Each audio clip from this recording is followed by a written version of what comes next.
O seminário nos prepara. Deus nos vocaciona. A igreja reconhece o nosso ministério. E nós nos colocamos prontos a servir. Esse é um canal de apoio. É o canal Degustação Teológica. Sejam todos bem-vindos e bem-vindas. Irmãos e irmãs, hoje muito interessante, né? Nós desde o começo estamos falando um pouco sobre Jesus como rei, né? É sobre isso que eu quero falar hoje. Jesus é o nosso rei, ele é o nosso rei.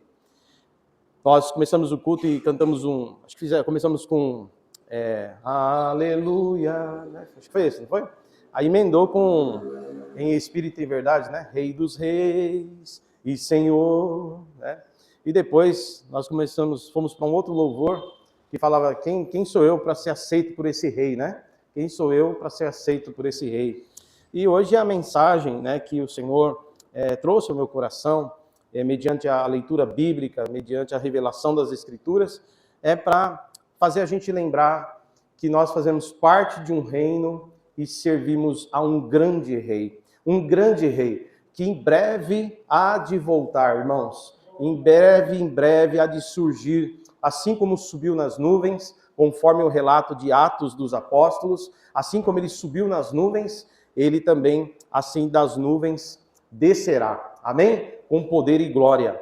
E que a gente possa ter nossa fé firmada nessa verdade, nesta esperança, seja de fato a nossa esperança, e sim, que a gente possa orar, Maranata, Senhor, vem Jesus. Amém, meus irmãos? Bom, mas eu quero falar um pouquinho de alguns aspectos interessantes na Bíblia, que dão alguns detalhes do nascimento de Jesus, nessa época que ele nasceu, que já apontava ele como um rei, né? Já mostrava ele como um rei. Não apenas o anúncio do anjo, do Gabriel, que apareceu à Virgem Maria e disse para ela, olha, agraciada, né? Você vai dar à luz aquele que será o rei, aquele que será o salvador do mundo. Não apenas o anúncio particular do anjo, o mensageiro de Deus para a Virgem Maria, mas principalmente as manifestações, né? As manifestações que o Senhor, o nosso Deus, o Pai, trouxe também para pessoas que estavam fora dessa intimidade de Maria, José, Jesus, né? Aí nós temos dois relatos, os relatos dos magos, que vêm de longe, né? Que vêm lá de fora, né? E aparece a estrela, eles vão seguindo a estrela no Oriente, né? E aí eles chegam até Belém para adorar Jesus. Nós vamos falar sobre isso, né? E nós vemos também um relato dos anjos aparecendo aos pastores, que estavam ali cuidando das ovelhas nas montanhas, e à noitezinha, e aparecem os anjos ali, eles têm a visão, né, de um coral celestial, e o mensageiro dizendo, né, o mensageiro celestial dizendo, olha, hoje é nascido o Salvador, o Rei, glória a Deus. E nós vamos falar um pouco desta realidade e alguns detalhes. Então eu vou pedir para o pessoal aí da tela colocar aqui para a gente um texto, para a gente iniciar a nossa reflexão bíblica, em Mateus capítulo 1, versículo 1. Olha só, nós não vamos ler o capítulo todo, os versículos todos, mas nós vamos observar, por exemplo, o versículo 1, tá? Mateus 1, 1, tá aí na tela já para os irmãos. Diz assim, essa aqui é a Almeida Corrigida Fiel, né? Vamos ler. Livro da geração de Jesus. Presta atenção, isso é a genealogia. Genealogia. Livro da geração de Jesus Cristo, o filho de Davi, filho de Abraão. Olha só, primeira coisa, a gente vê ele sendo chamado de filho de Davi e filho de Abraão, porque aqui o autor, né, o Mateus, que é o autor desse evangelho, ele vai deixar claro aqui no capítulo 1 que Jesus ele vem da descendência de Davi e da descendência de Abraão, ou seja, ele é povo hebreu, ele vem do povo hebreu, né? E ele também, além disso, é descendente da casa de Davi, né, da tribo de Judá. Ele deixa isso claro. E não apenas isso, mas ele coloca Jesus ligado diretamente ao pacto que Deus faz com o seu povo, né? No período patriarcal e também no período de monarquia, porque Abraão é o grande patriarca e Davi é o grande rei. Amém, meus irmãos? Então já começa por aqui, ele deixa isso claro. Agora é interessante você saber que nos tempos antigos, ora, o Novo Testamento, como todos sabemos, foi escrito há 2000 anos atrás, aproximadamente, quase, né? Nós vamos chegar a 2000 anos atrás, já que a carta de Mateus, ou o Evangelho de Mateus, foi escrito provavelmente entre o ano 58 e 60 depois de Cristo. Ou seja, Jesus já tinha ido para o céu quase 30 anos. Ou seja, Jesus já tinha morrido na cruz, já fazia 30 anos quando esse evangelho foi escrito. Tá certo? Isso é consensual entre todos os estudiosos da Bíblia. No ano 2060, esse evangelho vai completar 2000 anos que foi escrito, certo? Então tem quase 2000 anos que foi escrito. E aí o que acontece, meus irmãos e minhas irmãs, é que genealogia, quando você vê uma genealogia nos tempos antigos, genealogia não era feita, não era descrita, não era registrada para pessoas comuns. Pessoas comuns, pessoas da sociedade, pessoas comuns, elas não tinham nada registrado sobre elas. Não se fazia importância, não se mostrava importância, muito menos qualquer tipo de relevância para uma pessoa comum. Uma pessoa comum não tem genealogia. Os escritos antigos e a Bíblia, ela se inclui aqui, só existe genealogia, só existe registro de genealogia se você for um grande líder ou se você for um grande rei, tá entendendo? Aí tem genealogia. Se você não é nada disso, não tem genealogia. O que o Mateus está fazendo, registrando a genealogia de Jesus, não apenas liga ele, irmãos, a ser de fato um descendente legítimo do povo hebreu de Abraão. Não apenas liga ele pelo fato de ele ser da tribo de Judá e um descendente direto de Davi, que tem direito ao trono, portanto. Mas aqui, ele também, mostrando a genealogia, ele está dizendo que Jesus é alguém muito importante.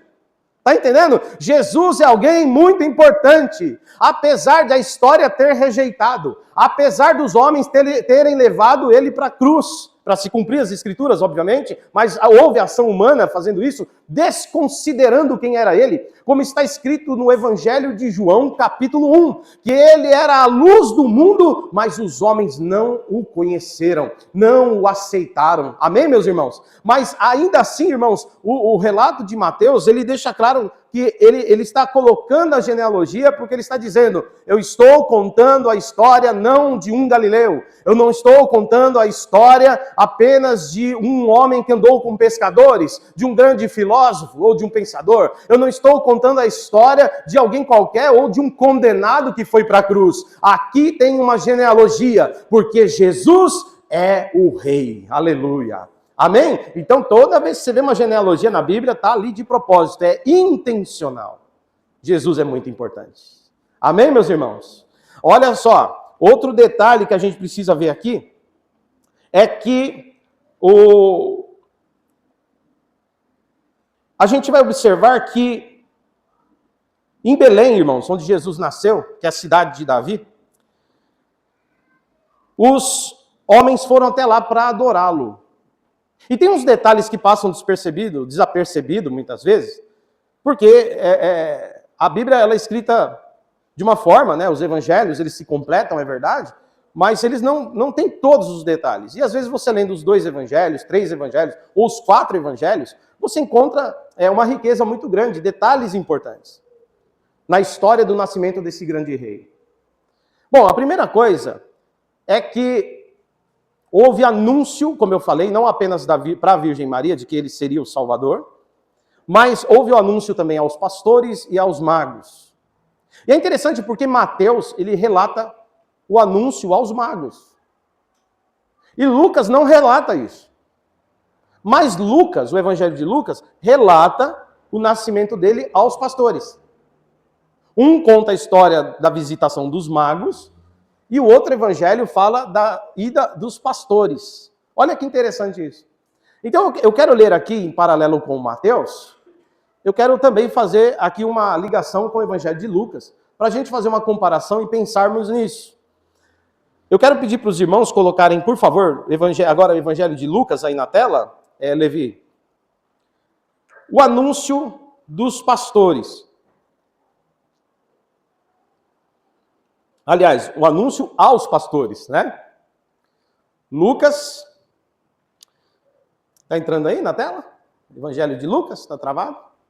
Para mim ali está Mateus ainda na tela. Agora sim, é que ali estava outro texto. Lá no capítulo 2, a partir do versículo 8, olha que interessante isso. E aqui nós vamos falar de uma coisa que eu acho que a maioria talvez não saiba.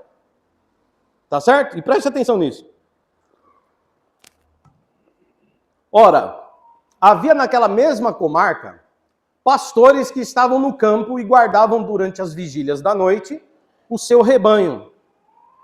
E eis que o anjo do Senhor veio sobre eles, e a glória do Senhor cercou de resplendor e tiveram grande temor. Pode ir passando, tá? Nós vamos ler aí até anotei aqui, ó, até o versículo 20. Vamos ler bastante versículos aí. E o anjo lhes disse: não temais, porque eis que vos trago novas de grande alegria, que será para todo o povo. Pois na cidade de Davi vos nasceu hoje o Salvador, que é Cristo, o Senhor. E isto vos será por sinal: achareis o menino envolto em panos e deitado numa manjedoura. E no mesmo instante apareceu com o anjo uma multidão de exércitos celestiais, louvando a Deus e dizendo: glória a Deus nas alturas, paz na terra, boa vontade para com os homens. E aconteceu que, ausentando-se deles os anjos para o céu, disseram os pastores uns aos outros: vamos, pois, até Belém. Veja, eles foram até Belém, irmãos. Vamos a Belém. Os pastores foram em Belém. Às vezes, chega a época de Natal, a gente fala só dos magos indo em Belém, né? Não, mas antes dos magos, escute isso. Antes dos magos, os pastores receberam a mensagem primeiro. E foram até Belém, irmãos, adorar Jesus. Olha lá, ó. E disseram os pastores uns aos outros: vamos até Belém e vejamos isso que aconteceu, que o Senhor nos fez saber. Olha o próximo versículo. E eles foram apressadamente e acharam Maria e José e o menino deitado numa manjedoura. Olha só, deixa eu só deixar claro. Hospedaria naquela época, o que o texto está falando, não é um hotel, não é uma pousada. Quando os evangelhos explicam que Jesus não achou lugar para nascer e ele teve que ir para um lugar que se cuidava de animais, um estábulo, por exemplo, a hospedaria, meus irmãos, aqui, é a casa de um parente. José era a época do censo, ele teve que migrar para Belém, porque Roma queria saber quantas pessoas estavam, né, naquela região, e tinha os pontos de alistamento, né, que era para eles colocarem lá o nome, e eles saberem quem era, quem e quantas pessoas eram. Roma estava fazendo isso aí. Roma dominava toda essa região naquela época.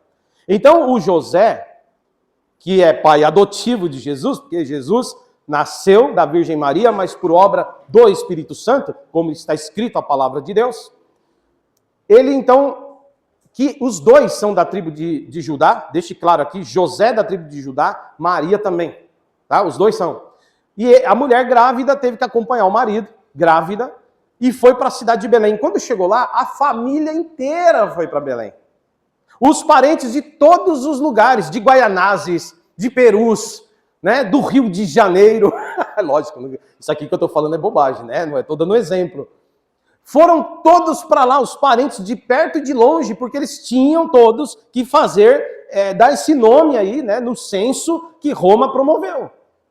Quando Maria chegou, as casas dos parentes estavam cheias. Já os quartos estavam apertados. Nós nem sabemos quantas grávidas tinham. De repente tinha parente grávido. Nossa, você também está grávida. Nossa, você também está esperando nenê. O fato é que hospedou todo mundo e não tinha nem lugar mais. Aí um parente de José falou: olha, o que sobrou para acomodar vocês é o lugar que a gente cuida dos animais. E é uma gruta, irmãos. Não é uma casinha igual no Natal a gente vê. É uma gruta, tá? É tipo uma caverna onde os animais eram tratados lá dentro. E aí eles disseram: vocês se incomodam? É o único lugar para proteger vocês da noite. Não é uma casa, mas é o que dá para fazer. E aí José não tem o que fazer, aceitou, o menino estava perto de nascer, e eles ficaram então nesse estábulo, irmãos, que é uma gruta onde se cuidavam dos animais. Porque não houve lugar para eles na hospedaria. Hospedaria, lembre-se, quando você estiver daí para frente, esquece hotel, esquece pousada, estamos falando de casa de parentes. Amém? E aí o que acontece é que ele então, meus irmãos, e Maria, José e Maria, o menino nasce. O menino nasce ali naquele lugar e ele é deitado numa manjedoura que vem de manjare, né? Que é a ideia de o animal, onde o animal come, onde o animal se alimenta. Eles improvisaram um bercinho, forraram com panos, né? E o bebê foi colocado ali. Eu quero te dizer uma coisa, irmãos. A vida não tem sido fácil para você. Você tem enfrentado o trem, talvez, alguns aqui para trabalhar, o trenzão apertado. Às vezes a vida do dia a dia é tão difícil lidar. Não é verdade? Essa é a realidade da vida, irmãos. Tem dia que é maravilhoso, tem dia que é duro, tem dia que o trabalho... Eu falo para minha esposa, tem dia que a gente chega do serviço, ela também, tem dia que é bucha atrás de bucha, a gente chega em casa tão cansado, às vezes é uma quinta-feira, ainda tem culto à noite. E como eu falei para os irmãos, eu trabalho na vida secular, eu não sou pastor integral, eu sempre trabalhei, irmãos. Eu tenho que encarar o dia todo lá, e à noite eu tenho que vir aqui, às vezes, pregar para os irmãos. Está entendendo o que eu estou falando? Isso se chama compromisso, responsabilidade. Agora, o que eu quero dizer não é fácil. Não é fácil. Às vezes a gente passa momentos de dificuldade, de desemprego, de enfermidade. Essa vida é dura. Mas saiba de uma coisa, o teu rei, o nosso rei, nasceu numa gruta, irmãos. E foi colocado numa manjedoura onde os animais comem. Deus tem provido coisas boas para você. Apesar da sua luta, apesar da sua, grande luta, o Senhor tem provido para você o sustento. E eu quero te dizer que nesse mundo Jesus já nasce numa manjedoura para mostrar que a vida é dura. Mas fique tranquilo, porque nós também cantamos aqui além do Rio Azul. Nós também cantamos além do Rio Azul, porque aonde passou o rei aqui, o Senhor Jesus, o verbo encarnado, o Deus encarnado, e sofreu tudo que eu e você sofre, ele também um dia voltará, irmãos, e como nós cantamos, ali não haverá mais morte, nem choro, nem tristeza e nem dor, nunca mais, aleluia, porque aqui o rei veio como sofredor, mas o rei voltará como dominador de todos os povos. Amém? Alegre-se em Jesus Cristo. Maiores sofrimentos passou o seu Senhor. Maiores dores sofreu o seu Senhor. E ele foi fiel até o fim e venceu. Você também vencerá. Amém? Vencerá no final do dia, cansado, esgotado, às vezes chateado. Dê um sorriso para a glória, porque maiores lutas passou o seu Senhor. Você também vencerá. Amém? Alegre-se. Alegre-se. O rei está vindo aí, alegre-se. E aí, meus irmãos, é interessante, porque falando aqui do texto, vamos continuar. O menino, os pastores foram lá. Eles ouviram a mensagem e foram adorar Jesus. Bora adorar Jesus. E encontraram Jesus e Maria na gruta e o menino deitado numa manjedoura. Agora, imagine o impacto que é. Apareceu um monte de anjo da glória. Preste atenção. Um monte de anjo no céu, os pastores olhando. O que é isso? O brilho. Aleluia. Como eu queria ter estado lá, irmãos. Como eu queria ter estado lá. Às vezes eu penso que privilégio eles tiveram. Mas eu quero te dizer uma coisa, irmãos. Embora você não esteja vendo, é possível que essa glória tome conta desse lugar ainda hoje. Mesmo sem você ver, é possível você sentir a presença gloriosa do Espírito de Deus. Eles viram, a glória tomou todo lugar. Nós acabamos de ler. Os pastores ficaram impressionados. Que glória é essa? Um brilho que não é da terra. Uma glória. De repente os céus se abrem. Eles veem celestiais, anjos celestiais. Milhares, centenas deles. Um coral deles cantando. Glória a Deus nas alturas. Glória a Deus nas alturas. E vem então o anjo mensageiro e diz: nasceu para vocês aquele que é o Salvador. Aleluia. Aleluia, essa mensagem ainda é válida. Não é uma mensagem antiga, é uma mensagem atual. Jesus é o rei, ele reina e vive para sempre. E aí o que acontece? Eles foram apressadamente, acharam o menino deitado na manjedoura. Próximo versículo. Aliás, eu estava falando isso, que impacto que é? Você recebeu uma mensagem dessa, você ir em Belém, você vai correndo imaginando que ele vai estar onde? Que que ele vai estar numa casa boa, um quarto fofinho, um bercinho top, e afinal de contas, os anjos apareceram e disseram que nasceu aquele que é o grande. E eles chegam lá e nunca viram isso, nunca viram isso. Até nas famílias mais pobres, eles encontraram uma casinha, um quartinho simples, um menino deitado na caminha. Mas para esse que foi anunciado como rei, eles encontraram ele numa gruta, onde os animais são cuidados, deitado numa manjedoura. Quer saber de uma coisa? De todas as religiões, eu me alegro e sinto, sabe, desculpe falar isso, mas eu me orgulho até de ser cristão. Eu me sinto uma alegria, eu sinto uma grande alegria, porque só ele se tornou homem. Jesus se tornou parecido comigo, sendo Deus. Não há amor maior do que esse. Amém, meus irmãos? Eu sinto alegria, como Paulo diz, eu não me envergonho do evangelho, aleluia. É uma honra servir Jesus, porque o Deus poderoso desceu à terra e se fez homem, aleluia. Glória a Deus. E vendo Jesus, divulgaram naquela região a palavra acerca do menino que lhes fora dita. E todos os que ouviram se maravilhavam do que os pastores lhe diziam. Mas Maria guardava todas estas coisas, conferindo-as em seu coração. Maria mesmo ficava quietinha. Amém? E o 20. E voltaram os pastores, depois que foram ver Jesus, olha isso. Depois que foram ver Jesus, voltaram os pastores, glorificando e louvando a Deus por tudo que tinham visto e como lhes havia dito o Senhor. Amém? Isso é maravilhoso. Mas olha o que acontece. Jesus completa 8 dias. Isso foi no dia do nascimento de Jesus. Isso aqui foi no dia que Jesus nasceu. Os anjos apareceram e falaram, hoje nasceu o Salvador. Hoje. E eles foram correndo atrás. Aí, como era Jesus judeu, no 8º dia ele tinha que ser apresentado ao templo. Ele foi levado ao templo, irmãos, para ser circuncidado. Passar pela circuncisão. Amém? Que era o pacto da aliança feito com Abraão e depois renovado em Moisés. Amém, queridos? O pacto, até hoje, do povo de Deus. Do povo judeu. E aí o que acontece? Era feita também uma oferta, um sacrifício ao Senhor Deus. Como era de costume. E o Evangelho de Lucas mostra isso. Olha só, Lucas aí no capítulo 2 mesmo, no versículo 21 adiante. Olha o versículo 21, próximo versículo. E quando aos 8 dias foram cumpridos, para circuncidar o menino, foi-lhe dado o nome de Jesus, que pelo anjo lhe fora posto antes que no ventre fosse concebido.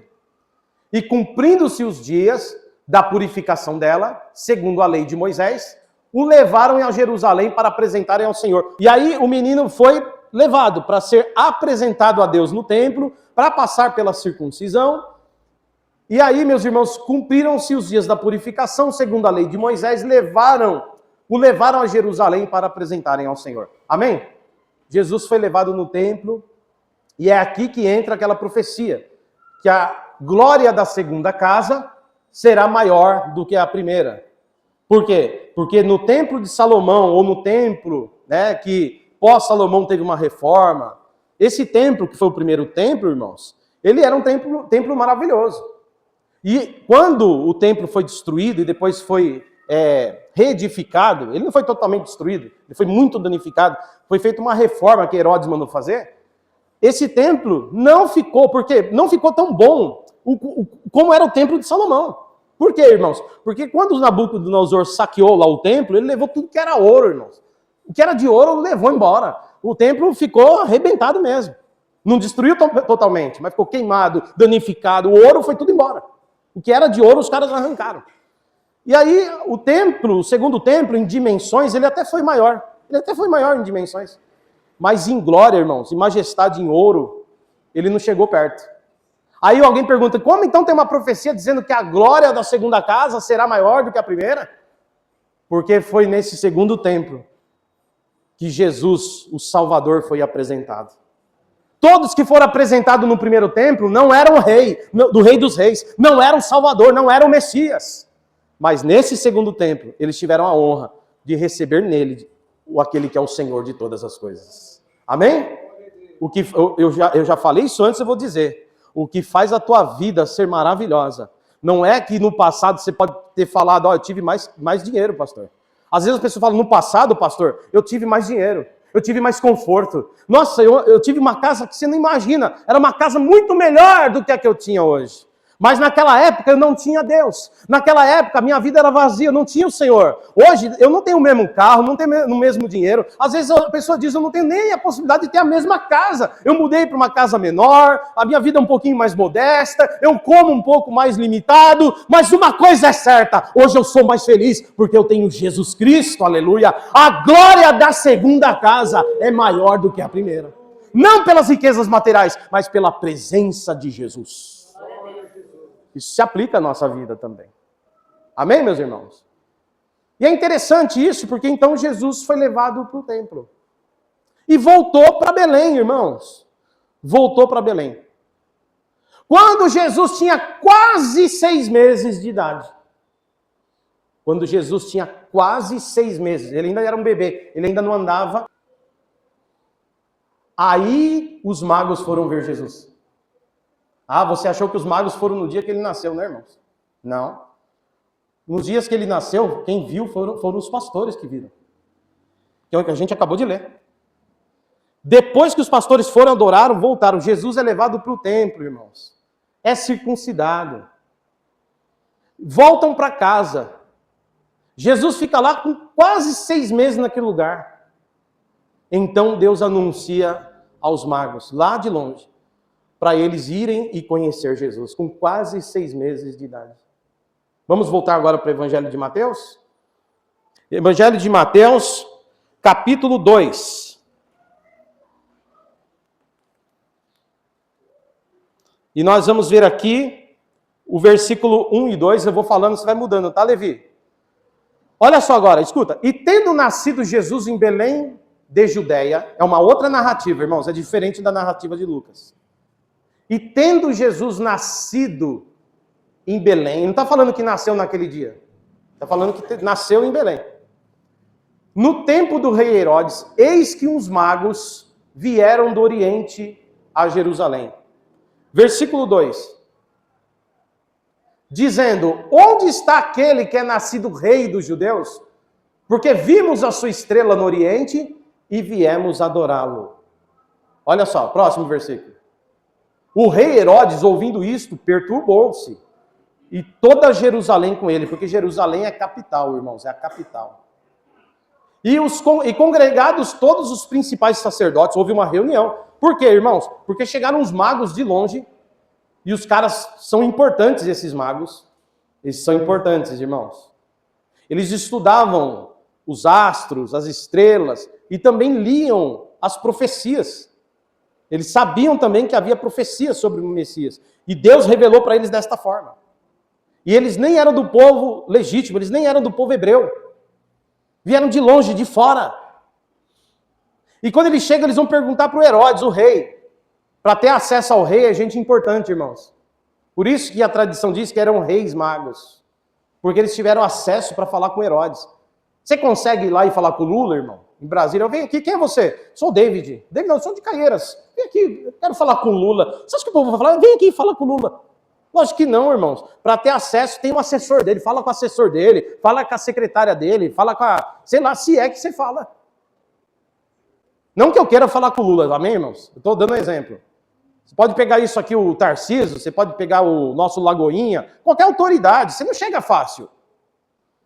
Os homens tiveram acesso a Herodes, irmãos, porque eles eram também importantes, tinha uma comitiva com eles. Vocês entendem isso? Por isso que a tradição diz que eles também eram reis, que eram também magos, que estudavam. Magos é uma expressão antiga, tá? Na verdade eram astrólogos que estudavam as estrelas e tal, mas criam na profecia de um Salvador do mundo.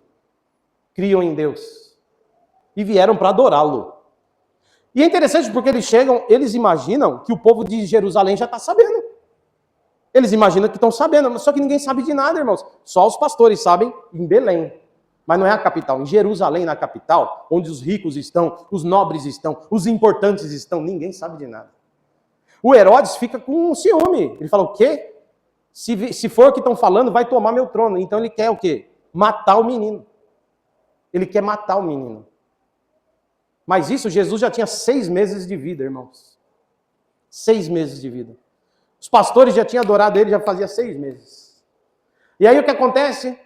é que os principais sacerdotes e escribas do povo perguntou-lhes onde havia de nascer o Cristo. Próximo. E eles lhe disseram, em Belém de Judeia, porque assim está escrito pelo profeta. Tu, Belém, terra de Judá, de modo nenhum és menor entre as capitais de Judá. Olha isso. Porque de ti sairá o guia que há de apacentar o meu povo. Isso aí está em Miqueias, capítulo 5, versículo 2. Amém? É a profecia. Agora, olha que interessante, irmãos. A profecia foi... E aí, vamos continuar lendo o texto. Próximo texto. Então Herodes, chamando secretamente os magos, chamou eles secretamente, e falou para eles, olha, inquiriu exatamente deles acerca do tempo em que a estrela lhes aparecera. E enviando-os a Belém, disse, ide, perguntai diligentemente pelo menino, Herodes falando. E quando vocês o acharem, participai-mo para que também eu vá e o adore. Ou seja, me conte para que eu também vá adorá-lo. Ó Herodes falando para eles. Vai lá, vê onde está, passa o GPS para mim, mete a localização aí no Google Maps, né? Se fosse hoje era assim, manda a localização. Se fosse hoje, né? Mas ele está falando, quando você retornar pelo caminho, na volta, se vocês estiverem voltando de viagem, passem aqui para descansar, comam alguma coisa com a gente, e já aproveita e fala onde o menino está, porque a gente também quer ir adorá-lo. Olha só, mas na verdade ele queria matá-lo. Próximo versículo. E tendo eles ouvido o rei, partiram.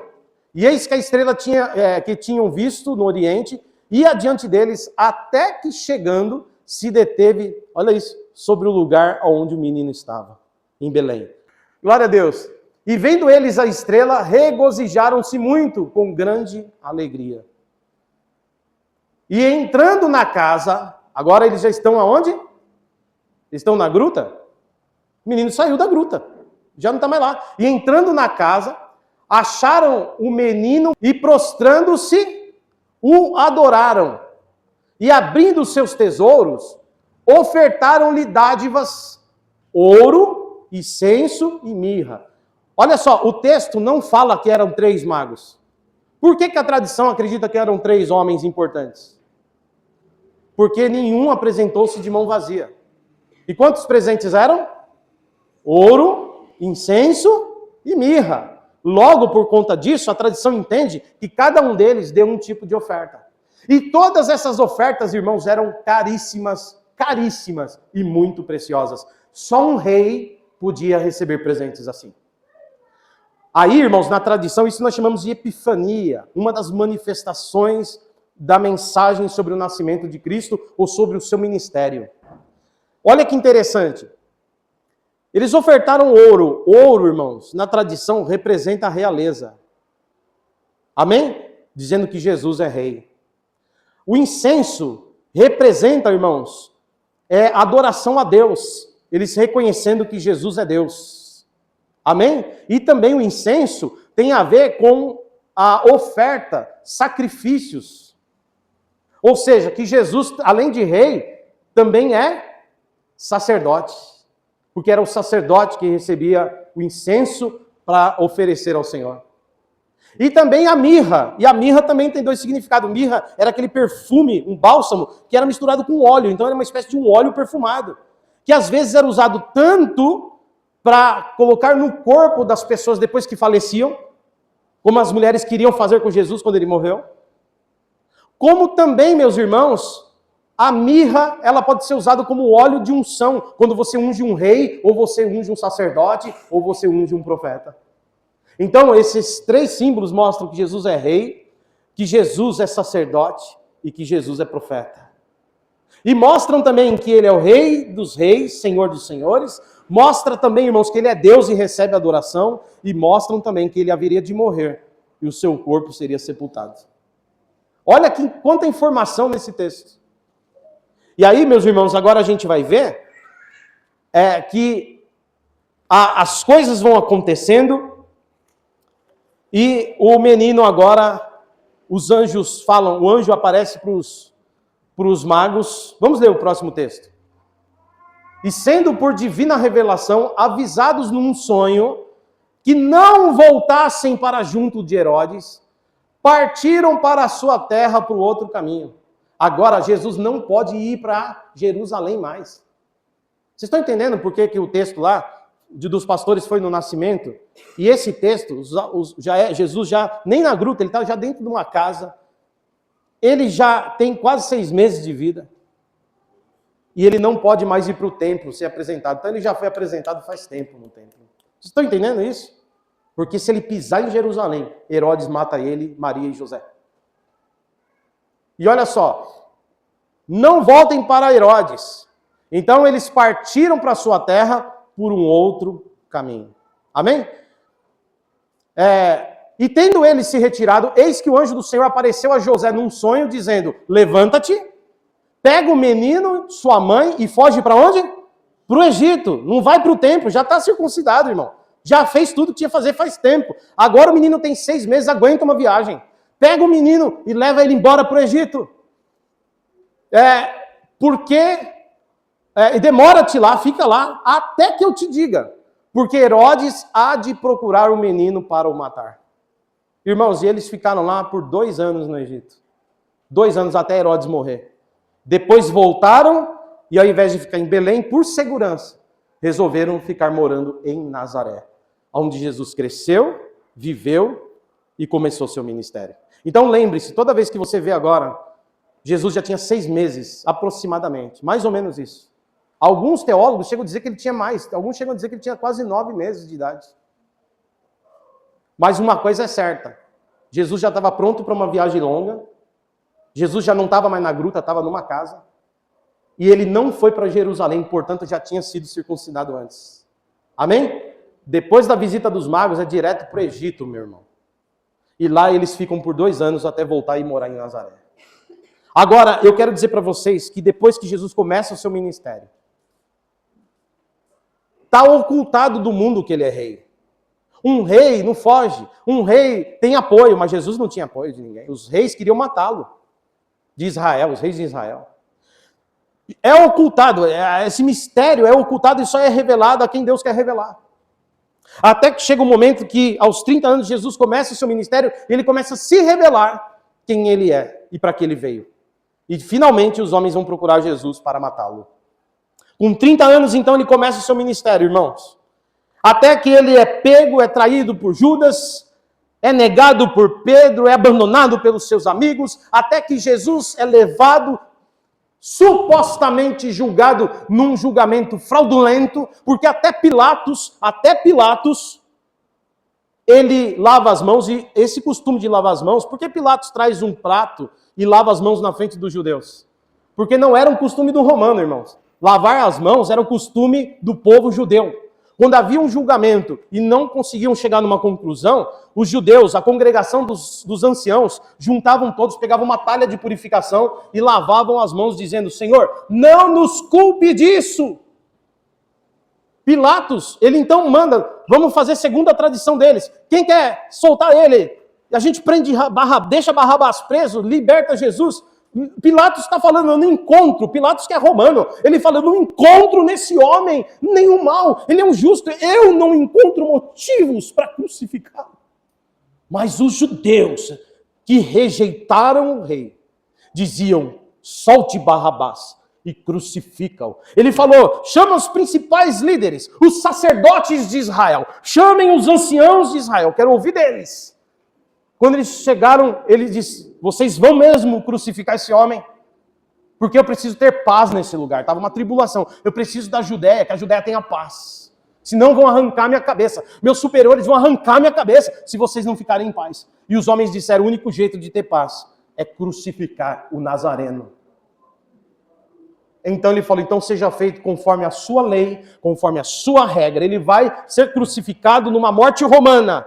Mas o julgamento, o veredito, foi vocês que deram. E eles disseram que o sangue dele, os judeus falaram, que o sangue dele caia sobre a nossa cabeça. Você vê o mundo inteiro odiando Israel até hoje. Eles mesmos disseram que o sangue dele seja derramado sobre a nossa cabeça. Ou seja, que a gente leve a culpa então, se for o caso. Aí ele disse, então, que a culpa seja de vocês. Mas Pilatos conhecia a tradição. Ele disse, eu não quero.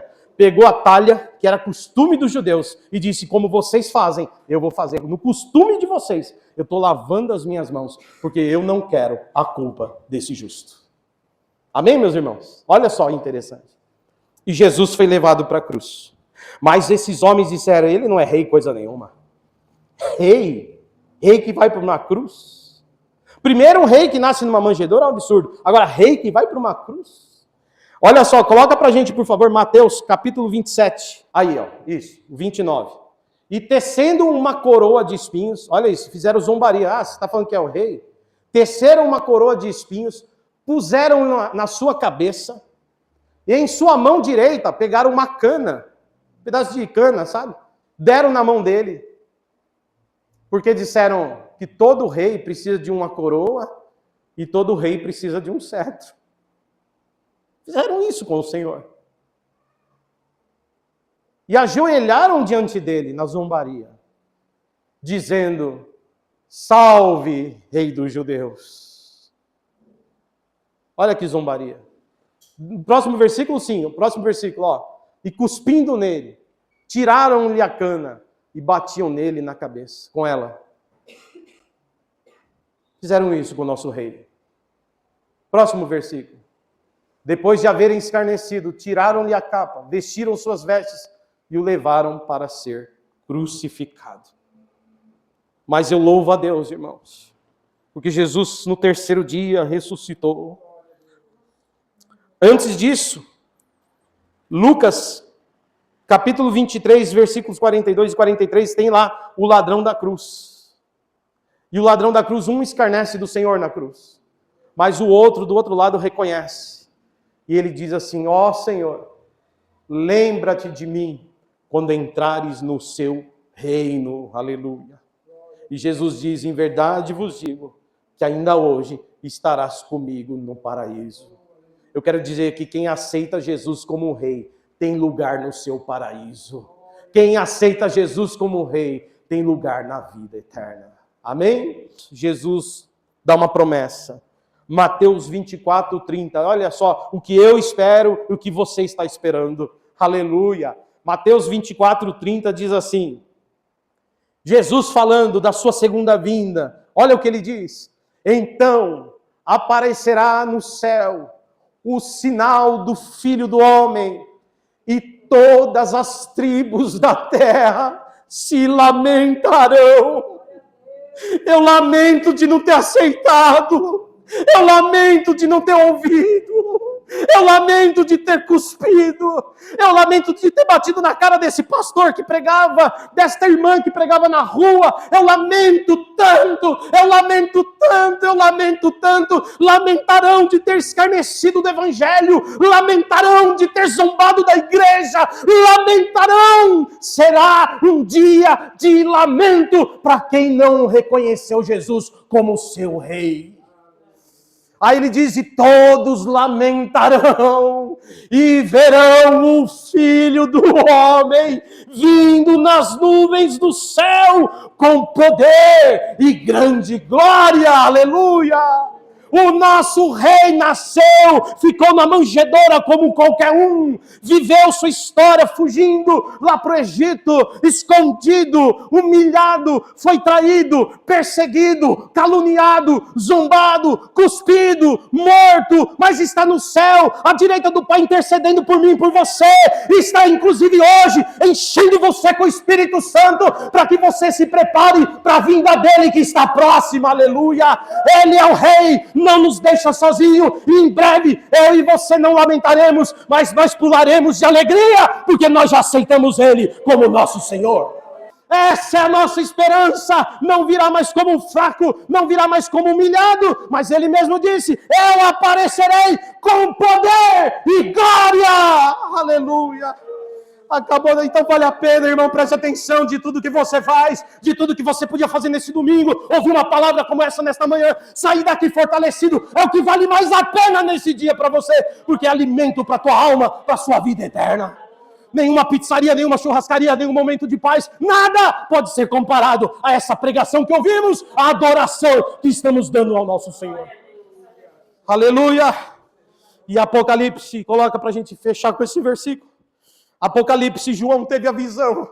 Oh, aleluia. Eu queria ter um pouquinho dessas visões. Aleluia. Eles não só pregavam, eles tinham visões, meu Deus. Eles tiveram uma visão João teve uma visão. Ele viu o futuro, ele viu o Senhor. Aleluia. Apocalipse 19, versículo 11. Aleluia. Apocalipse 19, 11, ele diz, João dizendo, então, aleluia, eu vi o céu aberto. Como Jesus disse, que virá do céu. E eis que um cavalo branco, e o que estava sentado sobre ele chama-se Fiel, aleluia, ao verdadeiro que julga e peleja com justiça. E os seus olhos eram com chama de fogo, fala de autoridade, irmãos. Chama de fogo, fala de poder. E sobre sua cabeça havia muitos diademas, aleluia, falando de uma coroa que rei nenhum pode ter, aleluia. Aleluia. E tinha um nome escrito que ninguém sabia senão ele mesmo. Próximo. E ele estava vestido com uma veste tingida de sangue, sim, para que as pessoas se lembrassem quem ele é. E o nome dele, pelo qual que se chama a palavra que ele é Deus. Aleluia. E seguiam num exército do céu. Presta atenção, ele não vai vir sozinho. Ele vai vir e o céu inteiro vai vir atrás dele. Com um exército que o homem nunca viu. Cheio de poder, cheio de glória. Aleluia, exército no céu, cavalos brancos, vestidos de linho fino, branco e puro. Próximo. Da sua boca saiu uma espada aguda para ferir com ela as nações. Fala não é literal, mas fala que a palavra dele, irmãos, ele faz tudo pela palavra, ele vai falar e vai acontecer. Uma palavra com poder, cheio de autoridade, aleluia, para ferir com ela as nações que negaram o Senhor, as pessoas que negaram, que blasfemaram, ele vai ferir as nações, e agora ele as regerá com vara de ferro. Não é mais com uma caninha que bateram na cabeça, ele terá uma vara, um cetro de ferro, aleluia. E ele mesmo que pisa o lagar do vinho com furor e da ira do Deus Todo-Poderoso. Próximo. E no manto da sua coxa está escrito, aleluia, esse nome: Rei dos reis e Senhor dos senhores. Rei dos reis e Senhor dos senhores. Rei dos reis e Senhor dos senhores. Que você hoje seja renovado no poder do Espírito Santo para você começar a desejar esse reino que a você é prometido, meu irmão, minha irmã. Aleluia! Aí eu vi um anjo que estava no sol e clamou grande voz dizendo: todas as aves que voam pelo meio do céu, vinde e ajuntai-vos à ceia do grande Deus. Amém? Eu termino assim essa pregação e eu espero que você tenha entendido não apenas os detalhes históricos que envolve, mas você entenda também o percurso desse grande rei, que é o meu rei, que é o seu rei. E que você fortaleça a sua vida espiritual, meu irmão. Não brinque com a tua vida espiritual. Não brinque com a sua fé. Se fortaleça a cada dia. O reino que está vindo é melhor do que esse aqui que você vive. E é um reino maravilhoso.